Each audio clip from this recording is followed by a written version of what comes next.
Nexon diesel బండి ఈ రోజు మీ ముందుకైతే నెక్సాన్ డీజిల్ బండితో అయితే మీ ముందుకు రావడం జరిగింది. అది 2018 మోడల్ డీజిల్ బండి, అది కూడా 3,50,000కే, జస్ట్ 3,50,000కే నెక్సాన్ డీజిల్ బండి 2018 మోడల్ అయితే తీసుకురావడం జరిగింది. ఇక వెహికల్ గురించి వెహికల్ వచ్చేసి వైట్ కలర్ తో వస్తుంది అనమాట. బండి అవుట్లుక్ అది బాగుంది. టైర్లు కూడా చాలా కొన్ని గుడ్ కండిషన్ లో, దగ్గర 80 టైర్ల కండిషన్ కూడా బాగుంది. 2018 మనకు ఫైనాన్స్ ఫెసిలిటీ కూడా బాగుంది. ఎక్కడ రస్ట్ లేదు, యాక్సిడెంట్ అవ్వలేదు.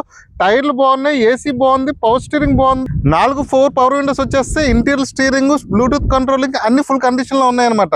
బండి అంతా ఫుల్ క్వాలిటీతో ఉంది. బట్ ఏంటంటే చిన్న మైనస్ ఏంటంటే రీడింగ్ కొంచెం ఎక్కువ తిరిగింది అనమాట. సో రీడింగ్ అయితే కొంచెం ఎక్కువ అయితే తిరిగింది. బట్ మెయింటెనెన్స్ అయితే చాలా బాగుంది అనమాట. మెయింటెనెన్స్ బాగుంది కాబట్టి ఇంజన్ బీటింగ్ కానీ సస్పెన్షన్ కానీ అంతా బాగుంది. టైర్లు అంతా ఫుల్ కండిషన్, సింగిల్ ఓనర్ బండి. సో ఎవరికైనా కావాలనుకుంటే మన పెద్ద ట్రూ వాల్యూలో అవైలబుల్ గా ఉంది, హ్యాపీగా తీసుకోవచ్చు అనమాట. ఫైనాన్స్ ఫెసిలిటీ కూడా మనం ప్రొవైడ్ చేయడం జరుగుతుంది. పైన నెంబర్ కాల్ చేయండి, పూర్తి డీటెయిల్స్ అయితే మన వాళ్ళు ఇవ్వడం జరుగుతుంది. ఇలాంటి వెహికల్స్ కావాలంటే మీరు చేయాల్సింది ఒక్కటే, ఈ వెహికల్ లైక్ చేసి ఫాలో చేయడమే. Thank you all.